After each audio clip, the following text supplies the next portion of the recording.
Apple device hack කරන්න බැරිද?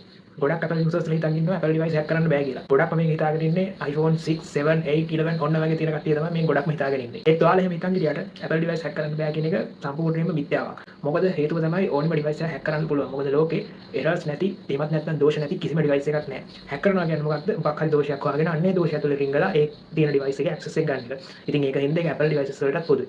හැබැයි කට්ටිය ඇයි මේ Apple device hack කරන්න බෑ කියලා හිතාගෙන ඉන්නේ? පළවෙනි කාරණේ තමයි App Store එක. මේ App Store එක ගත්තොත් මේ App Store එකේ හානිදායක apps තියෙන්නේ. එහෙමත් නැත්නම් ඔය harmful apps, malicious apps කියලා හඳුන්වන්නේ. අන්න ඒව නැහැ. හැබැයි ඒකෙන් අදහස් වෙන්නේ නැහැ මේ malicious apps App Store එකේ තිබ්බේ නැහැ කියලා. ඕනි තරම් උදාහරණ තියෙනවා. මුලින්ම App Store එකට ඔය වගේ හානිදායක apps ඇවිල්ලා පස්සේ Apple ඒ apps App Store එකෙන් ඉවත් කරපු අවස්ථාවලට. අනිත් කාරණේ තමයි iPhone වල හදවත බදු iCloud එක.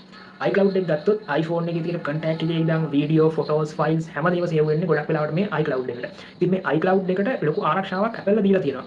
හැබැයි මොන ආරක්ෂාව දුන්නත් පාවිච්චි කරන user එයාගේ iCloud එකට දීලා තියෙන ඉතාලම weak password එකක් නම් අනිවාර්යයෙන්ම ඉතින් කියන්න ඕනේ නැහැ වැඩි සදාගත තිබවන්තුලේ තමයි. ඒක හින්දාවත් Apple device එක පාවිච්චි කරාට කමක් නැහැ.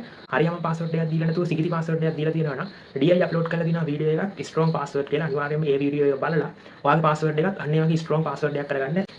එහෙම නොවුනොත් වෙන්නේ මොකක්ද? Apple පාවිච්චි කරා කියලා අදාළත්වයක් නැහැ. ඔයාගේ iCloud එකෙන් log වෙලා ඔයාගේ තියෙන information access කරන්න පුළුවන් hacker කෙනෙක්. Apple device hack වෙන්න බලපාන අනිත් කාරණේ. මේ Apple device use කරන users ලා මොකද කරන්නේ? සීමා මායිම් අතික්‍රමණය කරගෙන යන්න කියලා හිතාගෙන මෙයාලා යාලගේ Apple device එක jailbreak කරනවා. jailbreak කරාට පස්සේ මොකද වෙන්නේ? ඒකට ඔය malicious software හසුයි අනිත් හැම ජාවාවක්ම දාන්න පුළුවන් වෙනවා. එහෙම වුණාම Apple ලා කොච්චර ආරක්ෂාවක් දුන්නත් වැඩක් නැහැ. ඔයාගේ device එක hack කරන්න පුළුවන් වෙන පාර්ශවයකට.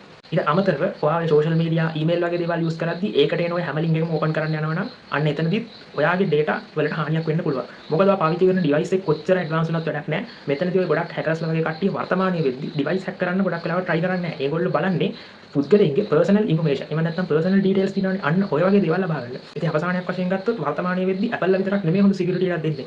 Android ලාගේ Pixel ලා ඊට පස්සේ Samsung වල තියෙන සමහර ෆෝන් වල හොඳ security features තියෙනවා. ඉතින් මේ වගේ අඩුම වෙලාවකින් වැඩිම දැනුමක් ලබා ගන්න ඕන නම් DI එක ටච් එකේ ඉන්න.